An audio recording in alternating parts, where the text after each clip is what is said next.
It was the middle of July in 2015 when I decided to go on a short solo camping trip. I had a few days off work, and I wanted to get away from everything. No phone, no noise, no people. I picked a small, lesser-known camping area near a lake deep in the northern part of the state. The spot wasn't an official campsite, just a quiet clearing I had seen before on an old hiking trip. The last time I was there, I didn't see another person for the entire weekend. That's what I liked about it. Total silence. I left early that morning with everything I needed: tent, sleeping bag, food, water, a small gas stove, and a cooler with a few beers and sandwiches. The drive was long, about 4 hours of mostly empty highway and another 30 minutes of rough dirt road. The air was hot and dry, and dust followed me like a cloud all the way up to the trailhead. I parked at a small pull-off that barely fit my car and started hiking down toward the lake. It took me almost an hour to reach the clearing I remembered. It was a flat spot with tall pines surrounding it and a gentle slope down to the edge of the water. The lake itself was quiet, still, and dark blue, with no ripples except for the occasional dragonfly skimming the surface. I set up my tent in the shade and laid out my gear. The sun was already high, and I could feel the heat pushing down hard. I went for a short walk around the lake, following the thin dirt path that ran along the shore. I noticed how dry the forest felt. The pine needles cracked under my boots, and the air smelled like warm sap and dirt. Every few minutes I'd stop and listen. Nothing, just the soft sound of wind moving through branches and the faint buzzing of insects. I hadn't seen any footprints or signs of other people. It felt good to be completely alone. When I got back to my camp, I made a small fire using some dry wood I'd collected earlier. I cooked a simple meal, just canned beans and sausage, and sat by the water watching the sun drop lower behind the trees. As the light faded, the lake turned black, reflecting the orange glow of the fire. I could hear frogs starting to croak somewhere near the reeds. That deep, rhythmic sound mixed with the occasional crack from the fire. I stayed up for a while, just sitting and thinking, drinking a beer, feeling the warmth of the fire against my legs. It must have been around midnight when I decided to sleep. The fire was almost out, only small embers left, so I kicked dirt over it and climbed into my tent. The night air was still and heavy, the kind of silence that makes your ears ring. I lay there for a while staring at the fabric ceiling, feeling the thin breeze slip through the tent flaps. I started drifting off when I heard something, a dull thump in the distance. It wasn't loud, but it was enough to pull me out of that half-asleep state. I held still and listened. A few seconds later, another thump, then a pause, then something like a soft scraping sound. It was coming from somewhere near the tree line behind my tent. I stayed quiet, telling myself it was probably a branch falling or an animal. The woods were full of deer, raccoons, maybe even a bear passing through. But as I listened, the sound came again, slower this time. Thump, then a dragging sound. It was faint but distinct.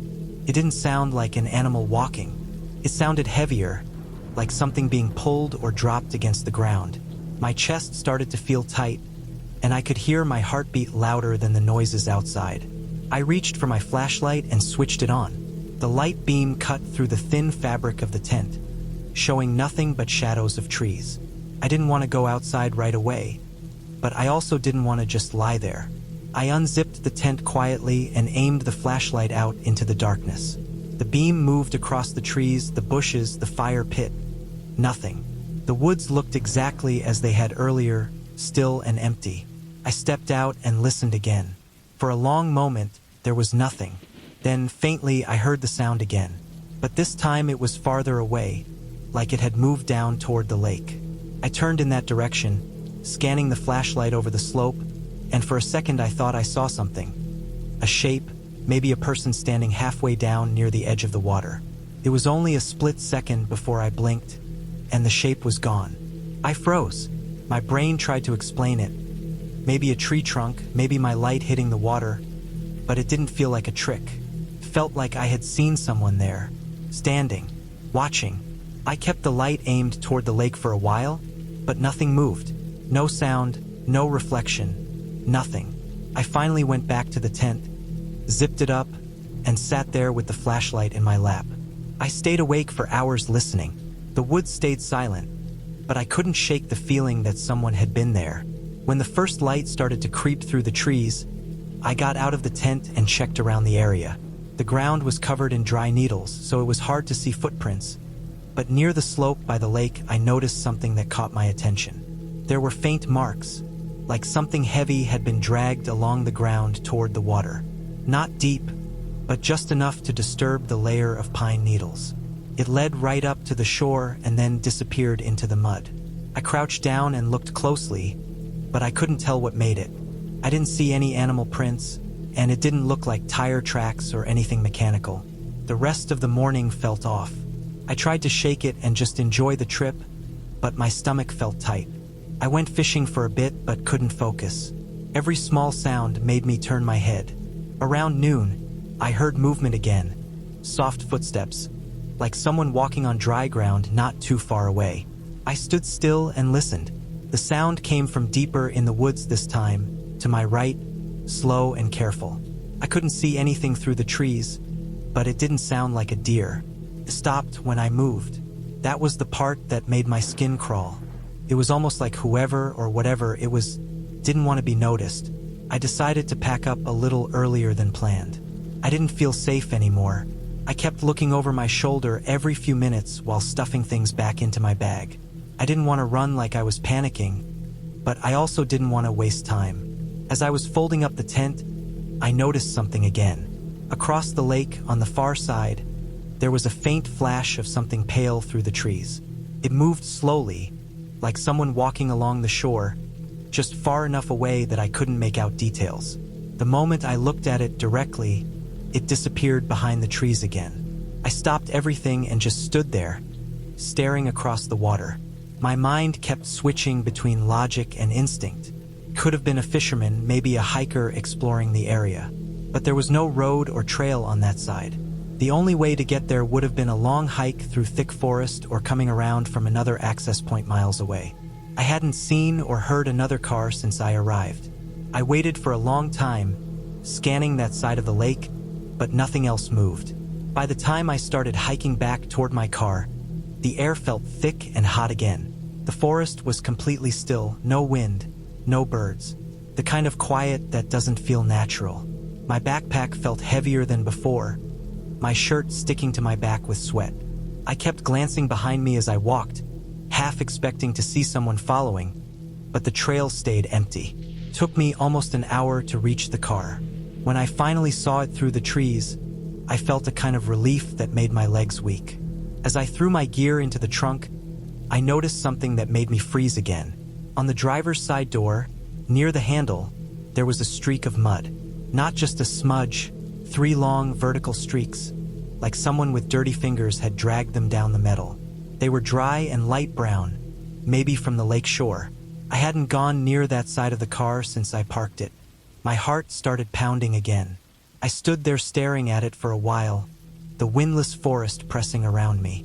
Then I got in, locked the doors, and started the engine. I drove out of there faster than I should have, the tires sliding a bit on the dirt road.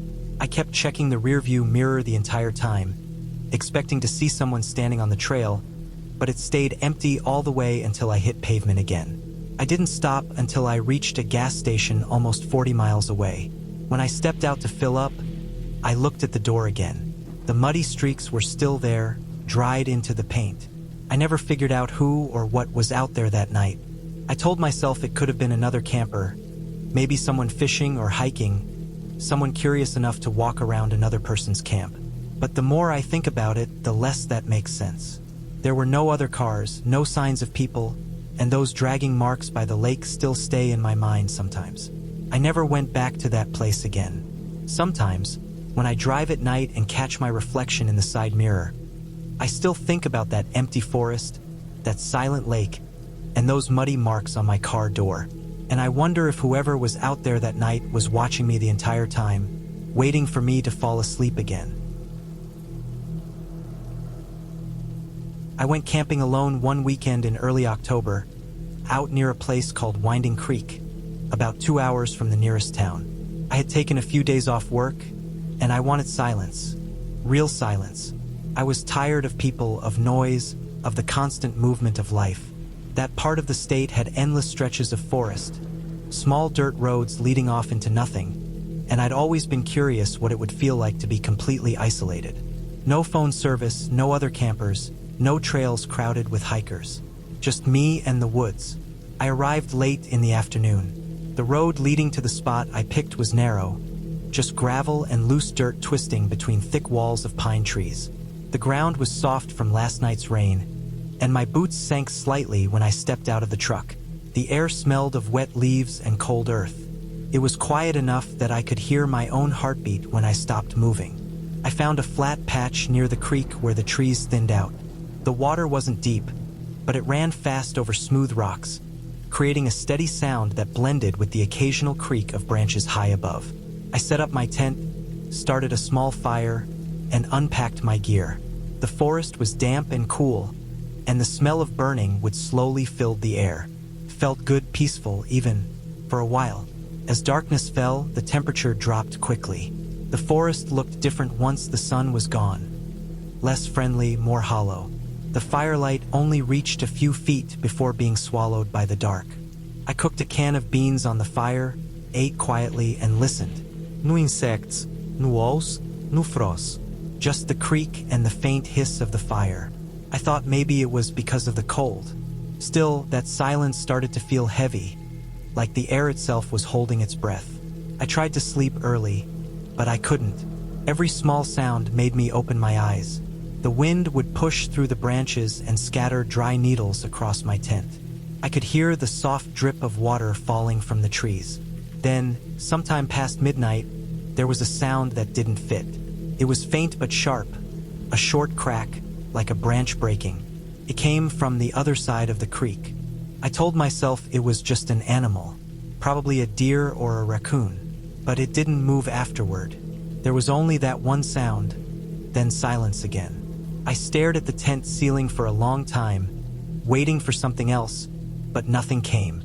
I must have dozed off at some point, because when I opened my eyes again, the gray light of dawn was leaking through the fabric. Everything looked calm. My fire had burned out during the night, and a thin mist hung over the creek. I made coffee on my small camp stove, trying to shake off the uneasy feeling from last night. I walked a bit upstream, following the water, and noticed fresh footprints in the mud. Not mine, they were smaller, barefoot. I stood there for a while, staring at them. The prints led from the other side of the creek to my side, right near where my tent was. Then they went back across the water. I looked around, scanning the woods. Nothing moved. I didn't like that, not one bit. Still, I told myself it could have been kids from some nearby campsite, maybe someone passing through early in the morning. Though I hadn't seen a single car or person since I got there. I decided to stay another night anyway. I'd come all this way to get away, and I wasn't gonna pack up just because of footprints. The second day passed slowly. I walked through the forest, took pictures, and collected dry wood for the night's fire. The woods had this eerie stillness that made me hyper-aware of everything. The crunch of my boots, the rustle of my jacket, the way each sound bounced around and faded too quickly. Around sunset, the sky turned a dull orange behind the trees, and I felt the air get colder again. I built a bigger fire this time and sat closer to it, watching sparks rise and disappear. As the night deepened, I started to notice the same feeling as before, like I was being watched. Every time I looked away from the fire, I half expected to see someone standing just past the glow. The woods were too dark to tell.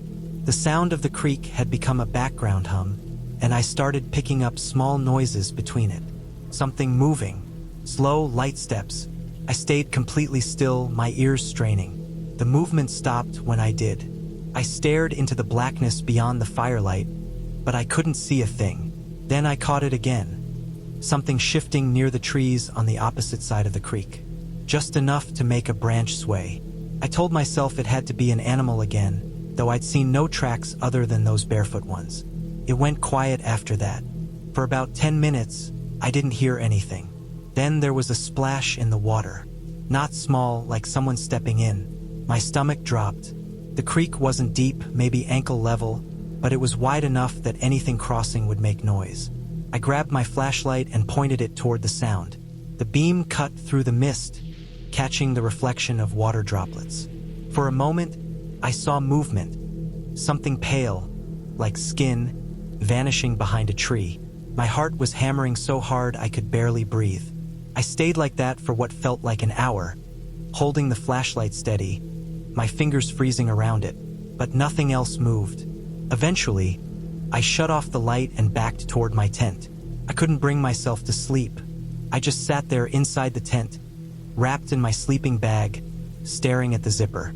Around 3 a.m., I heard something again. It was close this time, right outside the tent.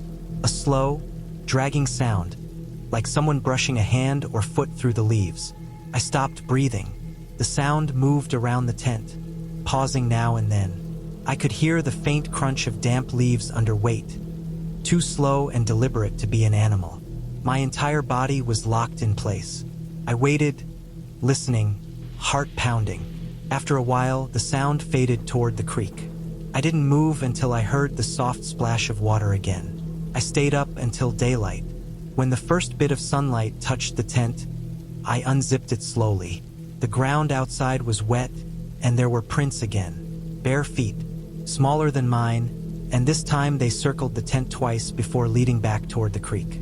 My fire pit had been disturbed too. Ashes scattered, and one of my camping tools missing. I looked across the creek and saw faint movement deep among the trees. A shadow, maybe, or someone standing far away, watching. That was it for me. I packed everything in under 20 minutes, barely thinking straight. The forest felt wrong, like it was holding something I wasn't supposed to see. I drove out as fast as my truck could handle the uneven road, glancing in the mirror every few seconds even though I knew I wouldn't see anything. When I finally got to the main road, I stopped at a gas station to breathe. The guy behind the counter gave me a weird look, probably because I was pale and shaking. I told him I'd been camping at Winding Creek. He said nobody really goes there anymore. Apparently, a few months back, a man was found living out there in the woods. They said he'd been off the grid for years, surviving off what he could steal from campsites and hunting cabins. He'd never hurt anyone, but sometimes hikers reported seeing him, thin, barefoot, always watching from a distance. I didn't say anything. I just nodded, filled up my tank, and drove home. That night, when I unpacked my gear in my garage, I noticed something. My flashlight was covered in smudges, muddy fingerprints all along the handle. The strange thing was, they weren't mine. My hands had been clean that morning when I packed up. The prints were smaller, thinner, almost childlike. I stood there for a long time, staring at them. Then I took the flashlight, wrapped it in a towel, and threw it into the trash bin outside. I haven't been camping alone since. Even now, whenever I hear running water at night, like from the sink or a gutter after rain, I can still imagine that sound from the creek. That slow, deliberate step through the water. Not fast, not loud, just enough to let me know that whoever it was out there, they wanted me to hear them. It was a late September weekend when I decided to take a short camping trip alone. I had been cooped up in the city for months and needed to get out into the woods, away from traffic, noise, and lights. I chose a remote forest area that I had driven past a few times but never explored in depth. It was about a 5-hour drive, mostly through quiet highways and rural roads, ending in a narrow dirt path that led deep into the forest. The sun was already dipping behind the trees when I finally reached the spot I had scouted online. A small clearing beside a shallow creek. It wasn't an official campsite. There were no fire pits, no picnic tables, just a flat patch of dirt surrounded by tall pines. I liked it that way. I parked the car on a rough patch of ground, careful not to get too close to the edge where the dirt sloped toward the creek. I unloaded my gear.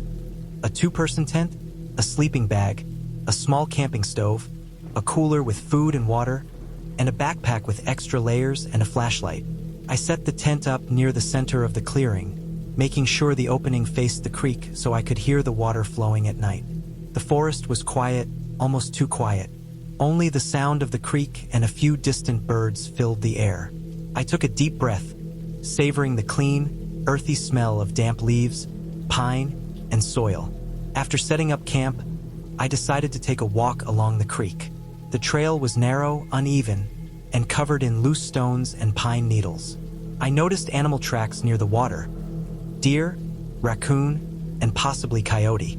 The forest was dense here, and the sunlight barely reached the forest floor.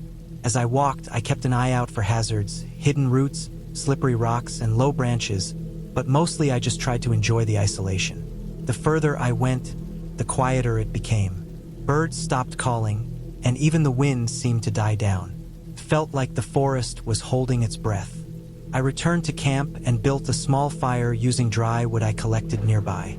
Flames crackled and popped as I cooked a simple dinner: canned beans, a few slices of sausage, and some bread. The warmth of the fire contrasted with the cool air settling over the forest. Shadows from the trees stretched across the clearing, flickering with the movement of the flames. I sat on a flat rock near the fire, letting the forest envelope me. Every now and then, I heard a snap of a branch or the rustle of leaves, which I assumed were small animals moving in the darkness. By nightfall, the forest became a near-complete darkness, broken only by the firelight. I put the fire out carefully, making sure no embers could start a wildfire, and crawled into my tent with my flashlight nearby. The air was cold and damp, and I could hear the creek whispering softly. I tried to sleep, but after a few minutes, I heard a sound that made me freeze. The crunch of dry leaves, deliberate and slow, coming from the tree-line. It wasn't rapid like a squirrel or small animal. It was heavier, like something dragging its feet. I held my breath, trying to convince myself it was nothing. The noise stopped, then started again, slightly closer this time. My pulse quickened. I grabbed the flashlight and unzipped the tent just enough to shine the light outside. The clearing was empty. Nothing moved. I took a step outside and swept the beam across the area. No trees were shaking. No shadows shifted unnaturally. Nothing. Then I heard it again, a faint dragging noise toward the creek. My instincts screamed at me to run, but I stayed low and kept scanning. Whatever it wasn't moving fast, but it was deliberate. The rest of the night was tense. I stayed awake, listening to the forest. Each small sound, the cracking of a branch, the rustle of leaves, the distant gurgle of water, made me jump. I never slept, only dozed lightly, ears straining. First light, I finally dared to look around. The clearing seemed normal in the daylight. There were no signs of anything unusual except faint disturbances in the soil near the creek, like something had been dragged through the pine needles. There were no footprints, just shallow lines pressed into the ground, leading from the tree line toward the water. I packed my camp slowly, constantly scanning the forest. Even in daylight, the area felt tense. Every shadow, every movement of the branches in the breeze made me uneasy. I decided to hike back toward the car immediately rather than linger. The trail back was the same as before, but my senses were sharper. I noticed things I hadn't before: broken twigs on the ground, flattened patches of grass, small tufts of fur caught on low branches. The forest, once serene and inviting, now felt like it had been watching me. When I finally reached the gravel road where I had parked, relief washed over me. The car looked the same as when I left it, but as I opened the driver's door, I noticed something unsettling. Faint smears of mud on the side panel near the back wheel, streaked in 3 long vertical lines. I hadn't driven through mud, and I hadn't touched that side of the car while unloading. My stomach tightened, and I checked the ground around the car for footprints, but there were none that I could see. I drove slowly back onto the main road, constantly glancing in the rearview mirror. The forest behind me stretched endlessly, dark and silent. I passed through small towns, the normalcy of cars, buildings, and people offering comfort. The further I drove, the more the tension in my body eased, but I couldn't shake the image of those streaks and the dragging sounds from the night before. By the time I reached a gas station nearly an hour later, I pulled over to wash my hands and inspect the car. The mud streaks were dry but still noticeable. I scrubbed them as best I could, but they wouldn't disappear completely.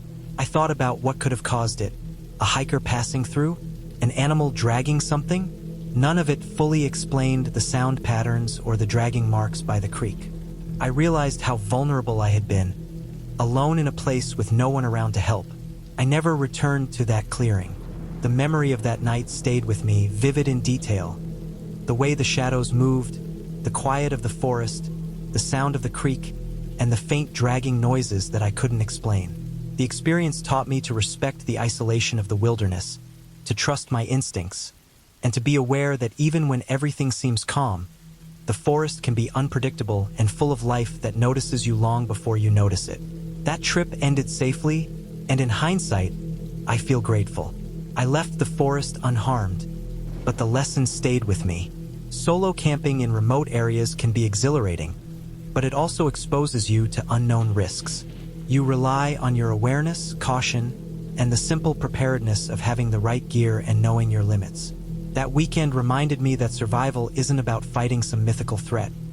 It's about staying alert, respecting the environment, and making it back to safety intact. Even now, years later, when I camp in more familiar areas, I carry that memory with me.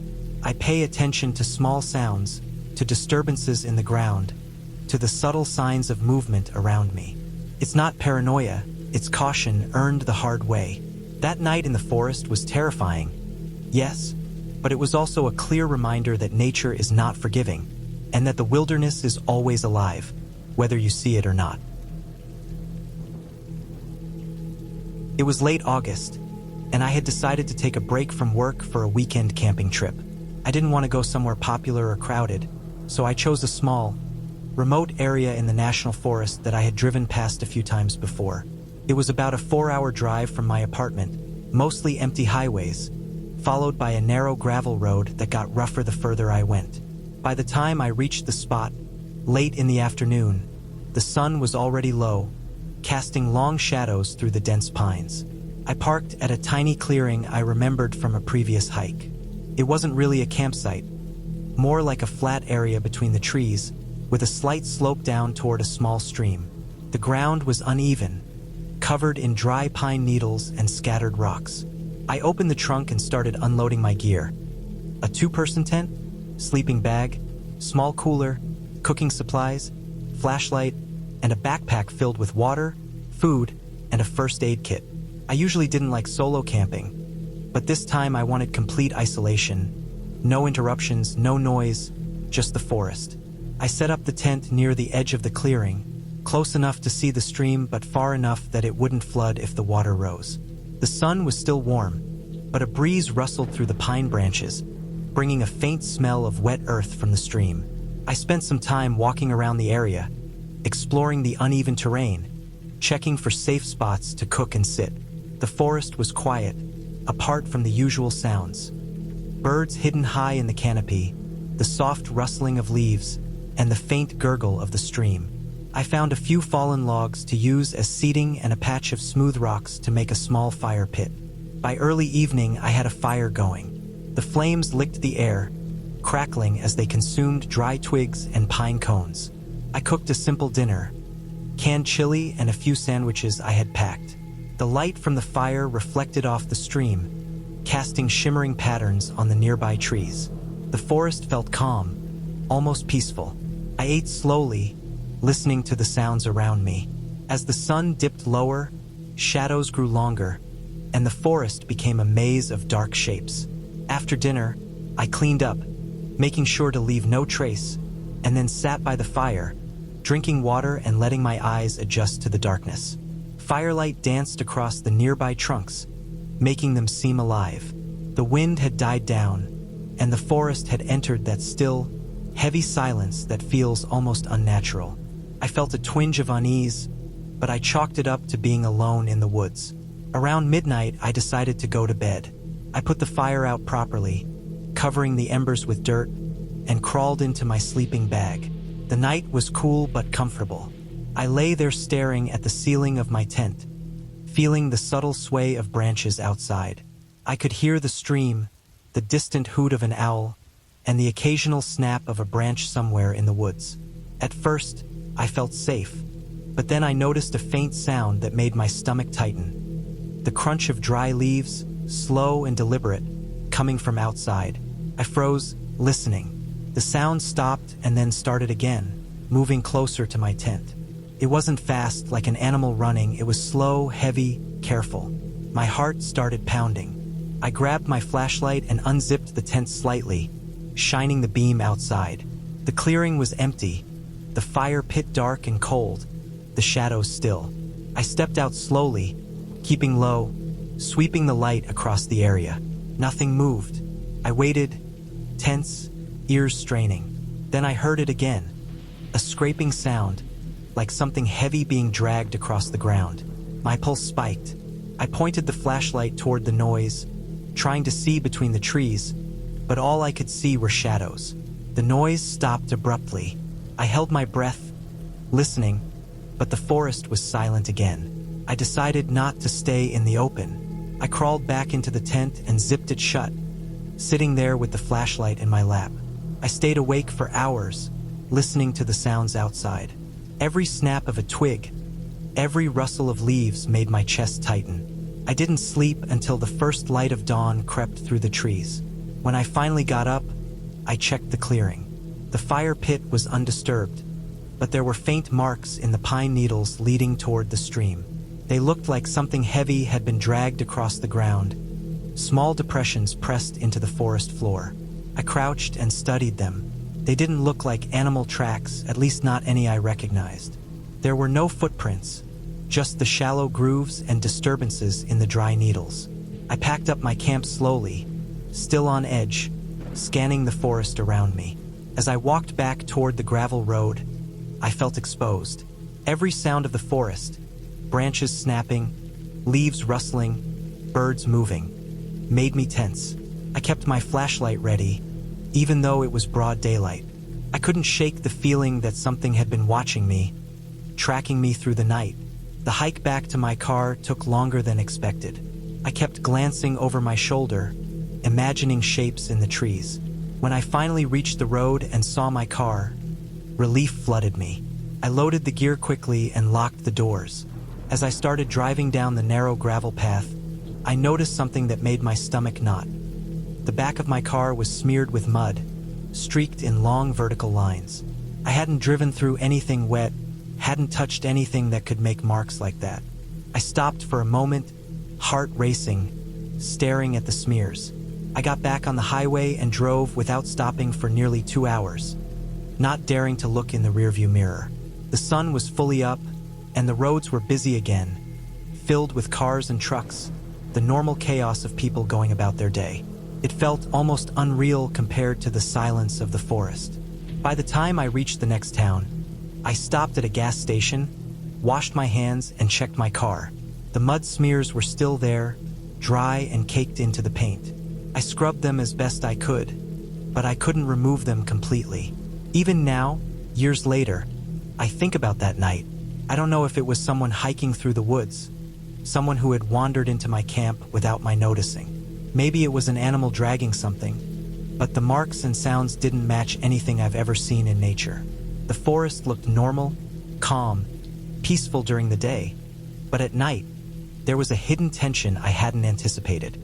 That weekend taught me to respect how unpredictable the wilderness can be and how small and exposed you can feel when you are truly alone. I never went back to that particular clearing. I still hike and camp, but I stick to more familiar spots now, where the presence of others is close enough to feel safe. That night in the woods remains vivid in my mind. The silence, the shadows, the dragging sounds, and the mud on my car. I can't explain it fully, but I do know one thing. The forest is full of life and movement, even when it seems still. You just have to be aware that some of it may notice you long before you notice it. It was a terrifying experience, but in the end, I made it home safely. I learned to trust my instincts, to pay attention to small details, and to respect the isolation of the forest. That trip could have gone much worse, but by staying calm, aware, and careful, I managed to leave without harm. And though I carry the memory with me, I also carry a sense of accomplishment. I survived a night alone in the woods, truly alone, and returned with a story that reminded me how fragile human presence can be in the wild. I went camping by myself last summer in a place called Burnt Hollow, a remote patch of forest in the northern part of the state. I had heard about it from a coworker who liked to hunt there, and he told me it was one of those places no one really goes unless they know about it. The road into it was barely even a road, just dirt, broken rocks, and tire grooves running through tall grass. I'd been wanting to spend some quiet time away from everything, to just clear my head for a few days. I packed enough food for 3 nights, brought my tent, sleeping bag, some tools, and a little propane stove. I didn't plan on hiking far. I just wanted to sit still for once, away from cell service and noise. I left early in the morning and drove for hours, passing through smaller and smaller towns until there weren't any more. The road eventually turned to gravel and then dirt, and the forest swallowed everything. The trees grew close together, tall and thin, and the deeper I drove, the darker it felt, even in daylight.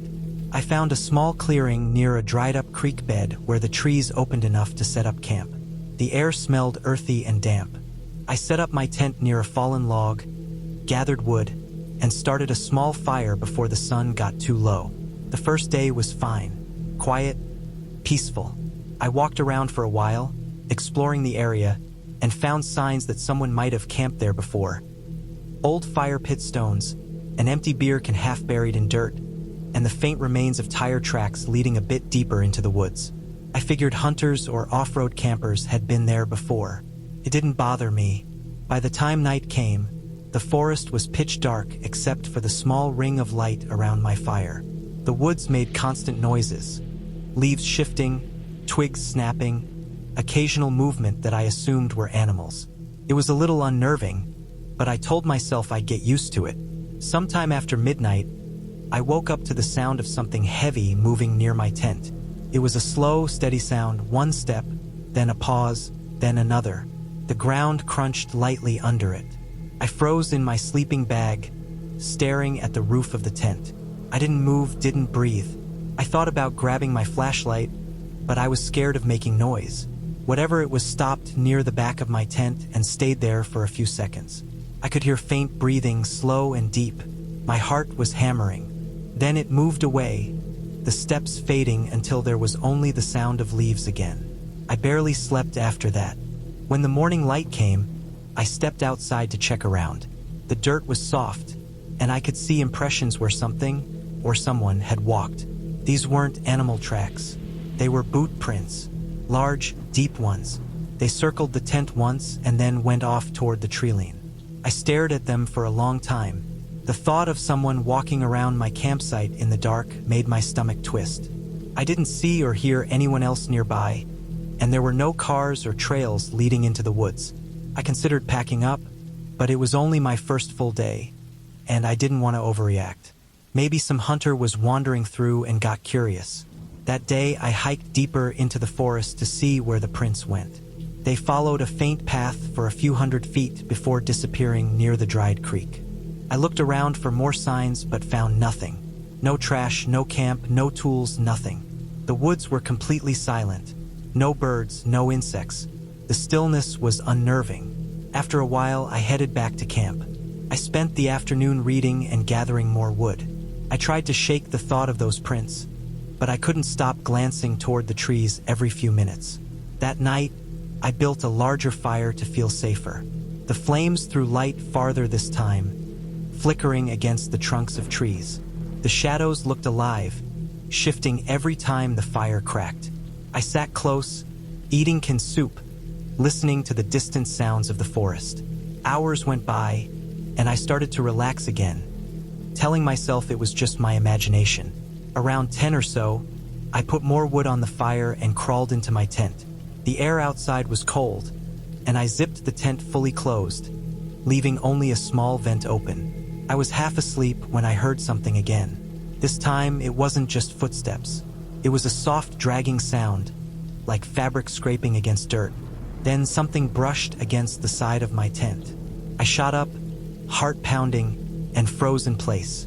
The sound came again, slow, deliberate. I could see the faint shape of movement against the tent wall, something tall standing just outside.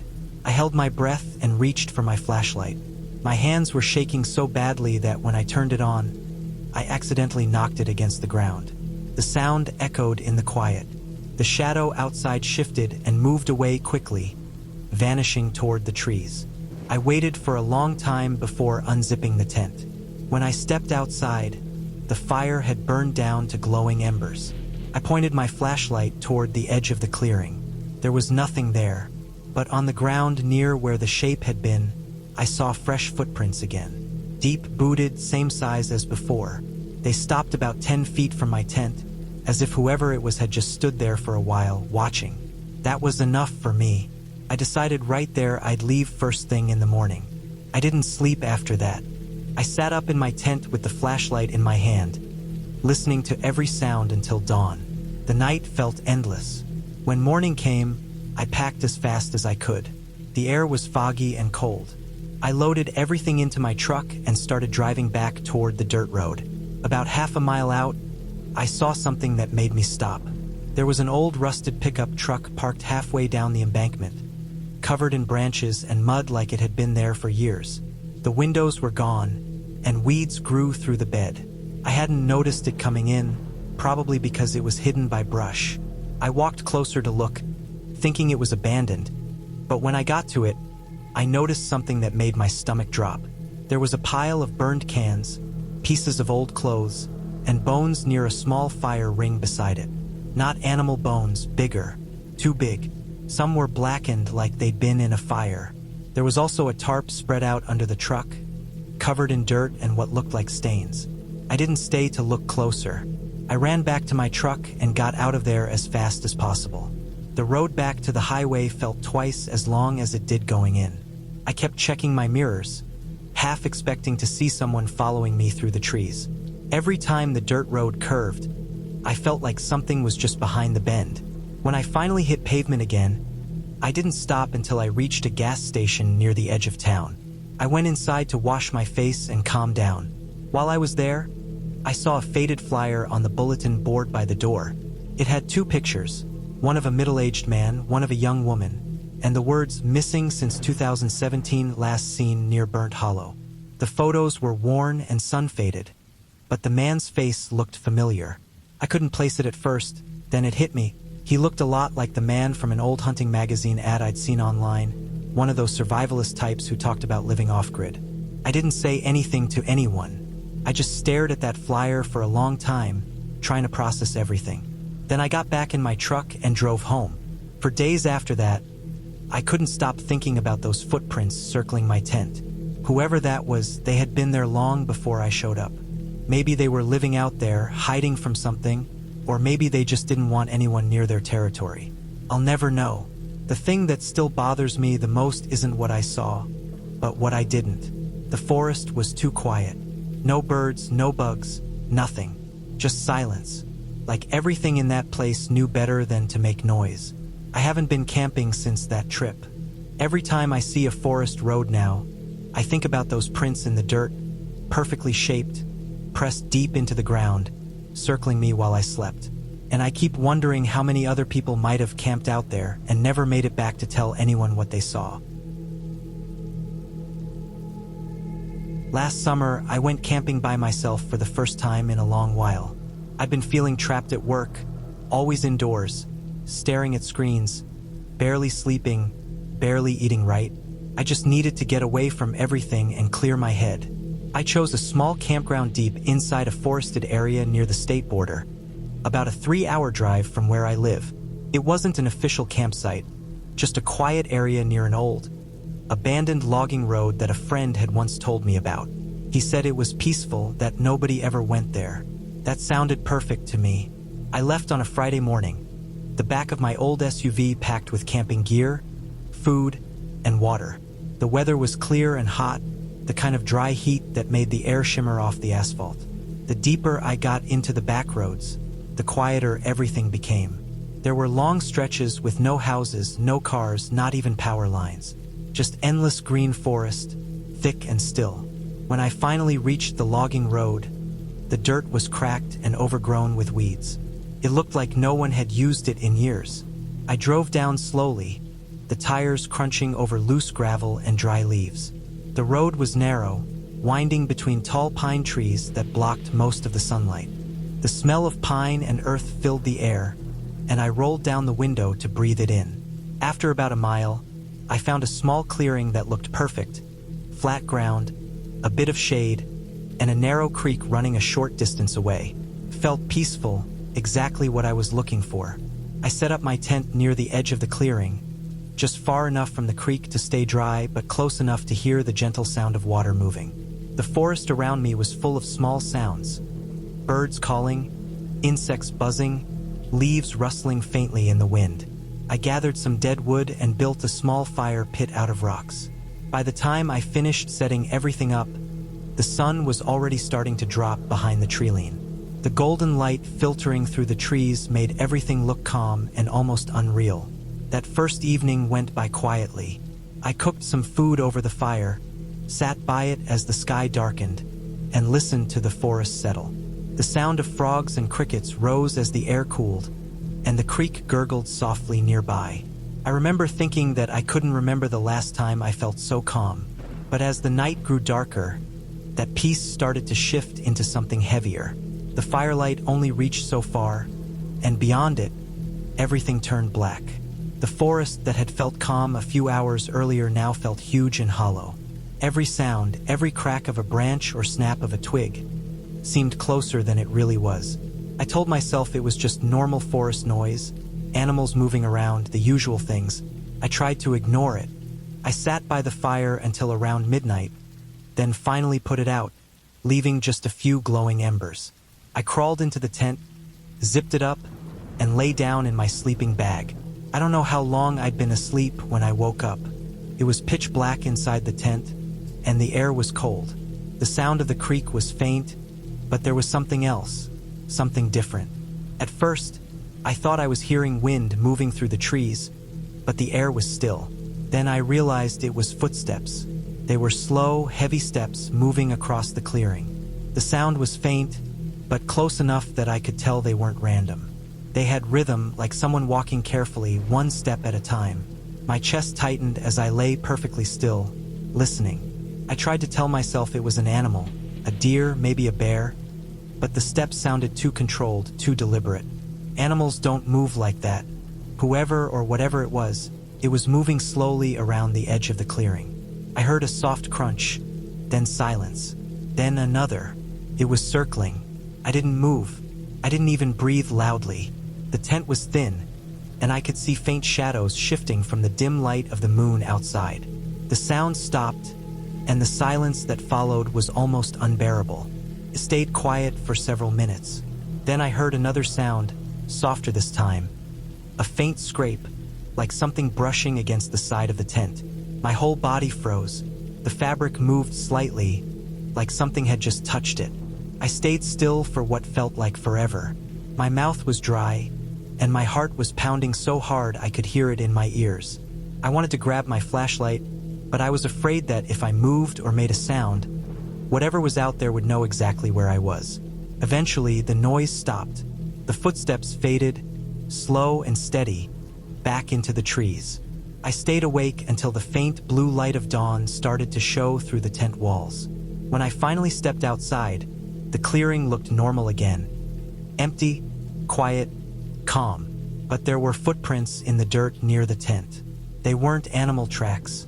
They were shoe prints, barely visible but deep enough in the soft earth to be clear. Whoever it was had walked around my tent several times. I followed them a few feet before they disappeared into the woods near the creek. The prints were large, and judging by the spacing, the person was tall. The rest of that morning, I couldn't shake the feeling of being watched. Every time I looked into the trees, I expected to see someone standing there. The forest felt different now, still quiet, but heavier, like it was holding its breath. I debated packing up and leaving right then, but I convinced myself it had probably just been some hiker passing through. Still, I spent most of the day uneasy, checking over my shoulder constantly. That night, I built a bigger fire and kept my flashlight close. The woods stayed eerily quiet. Even the crickets seemed to have gone silent. The fire cracked loudly in the still air. Around midnight, I thought I heard something again. It wasn't footsteps this time. It was the faint metallic sound of something clinking together, like a piece of metal being dropped onto rock. The sound came from deeper in the forest, past the creek. I shined my flashlight toward the noise, but all I saw were trees. The sound stopped. I waited, my pulse pounding in my throat, but nothing else happened. After a while, I forced myself to get back into the tent. Sleep didn't come easily. I lay awake, listening, until I must have drifted off sometime near dawn. When I woke up, the air was colder than it had been the last 2 mornings. I stepped outside and immediately noticed something odd. My backpack, which I'd left hanging from a low tree branch, was on the ground. The zipper was open, and some of my things were scattered in the dirt. A few food wrappers were torn apart, and my knife was missing. At first, I thought maybe an animal had dragged it down, but then I saw the knife about 10 feet away, stuck upright in the ground, blade down, perfectly straight. I don't know why, but seeing that hit me harder than anything else. It wasn't random, it was intentional. Someone had been in my camp again, and they wanted me to know it. I didn't bother eating or packing neatly. I threw everything into the back of the SUV as fast as I could. The forest felt wrong, like the air itself was watching me. As I started driving back down the old logging road, I kept checking the rearview mirror, half expecting to see someone walking down the middle of the road behind me. When I finally reached the main road, I stopped the car for a minute to catch my breath. My hands were shaking on the steering wheel. I sat there, staring into the trees, realizing that someone had been out there, silently moving through the woods around me for 2 nights. They hadn't said anything, hadn't shown themselves, hadn't taken anything valuable, just watched. When I got home later that day, I unloaded my things and found one last thing that made my stomach turn. The back window of the SUV was dusty from the drive, and near the bottom corner, someone had traced a small handprint into it, fresh, smudged by fingers that had dragged slowly downward. I hadn't noticed it before. That night, when I tried to sleep, I couldn't. Every sound outside my house, the wind, the creak of a branch, felt amplified. I kept picturing that knife, standing straight in the dirt, and those quiet footsteps circling my tent. It's been over a year now, and I still haven't gone camping again. I keep thinking about that forest, that emptiness, and how whoever was out there never made a sound loud enough to give themselves away. They knew exactly how far to stay, exactly how to move, exactly when to stop. And I still don't know if they were just passing through, or if they'd been there long before I ever showed up. I went camping alone in early September, near a place called Miller Ridge, about 3 hours from my town. It wasn't a known campground, just a remote stretch of forest I found on a map. I wanted somewhere quiet, away from other people. I'd been working long shifts for months, and my head felt cluttered. I thought a weekend alone in the woods would clear it. I packed light, just a small tent, a sleeping bag, a hatchet, a flashlight, a knife, and enough food and water for 3 days. I left early on a Friday morning, while the roads were still empty. The drive up there was peaceful. The deeper I went, the fewer signs of civilization there were. The pavement turned to gravel, then to dirt. The forest thickened on both sides of the road until the trees grew so close they nearly brushed the truck mirrors.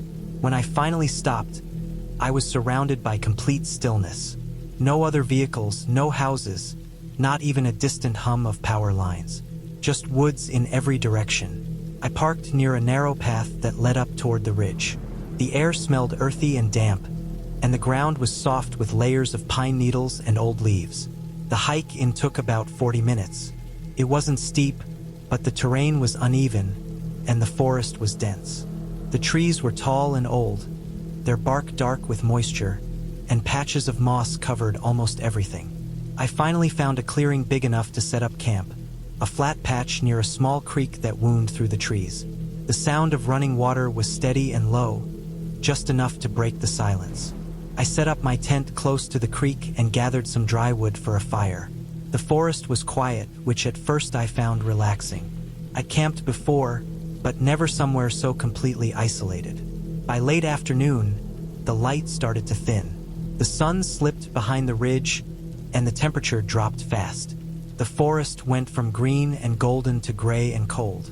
I lit my fire, cooked a quick meal, and sat by it, listening to the faint hiss of the flames and the water nearby. For the first few hours, I felt calm. But as darkness settled, that calm started to shift. The fire's light only reached a few feet out before the darkness swallowed everything else. The sound of the creek grew louder in the quiet, and the forest felt like it was closing in around me. The stillness was so heavy it made my ears ring. Every time a branch creaked or a pine cone fell, it sounded too sharp, too close. I tried to ignore it and went to sleep around 10 p.m. The air inside the tent was cold and smelled faintly of smoke. I zipped myself into my sleeping bag and closed my eyes. For a while, everything was quiet again. Then, sometime in the night, I woke up. I wasn't sure what time it was, but it was still dark. What woke me wasn't a sound. It was the feeling that something was different. The air outside the tent was too still. Then I heard it. It was faint at first, just a soft crunch like a footstep pressing into damp leaves. It wasn't close, but it wasn't far either. I held my breath and listened. Another step, then another. The sound was deliberate, spaced apart, like someone walking slowly. The steps stopped for a few seconds, then started again, moving closer. I felt my stomach drop. My mind tried to make sense of it. Could it be an animal? Maybe a deer? But the steps were too steady, too controlled. I reached quietly for my flashlight and switched it on.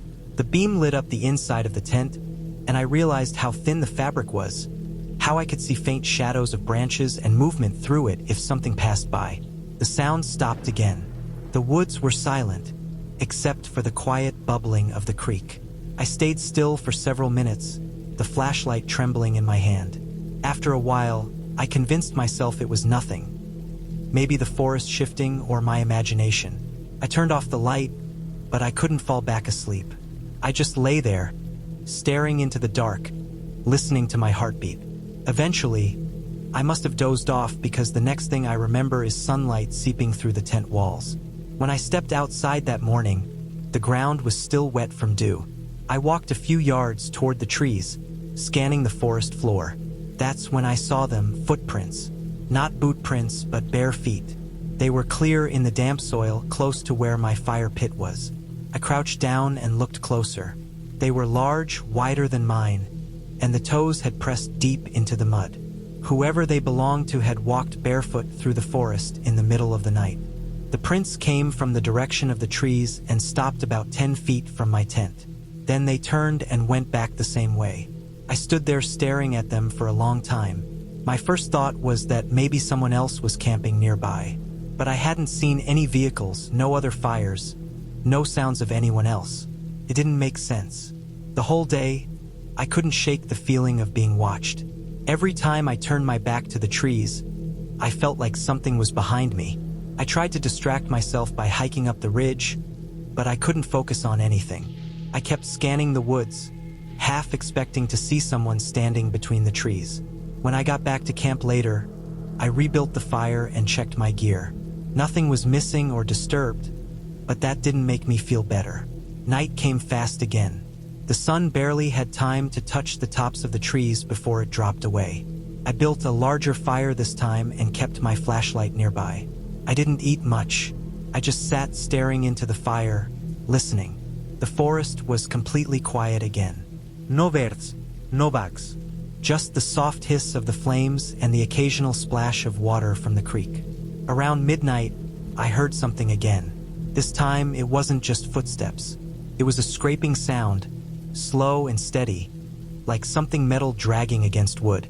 It came from the other side of the creek. The firelight didn't reach that far, and the darkness there was complete. I froze, trying to listen. The scraping stopped, then came again, closer this time. I grabbed the flashlight and shined it across the water. The beam hit the trees, the rocks, but nothing else. Then the sound stopped completely. I sat there for hours, waiting. The forest stayed silent. Eventually, I crawled into the tent, though I didn't sleep.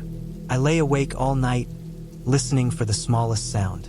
When daylight came, I packed my things immediately. I didn't bother making breakfast. I wanted out of there.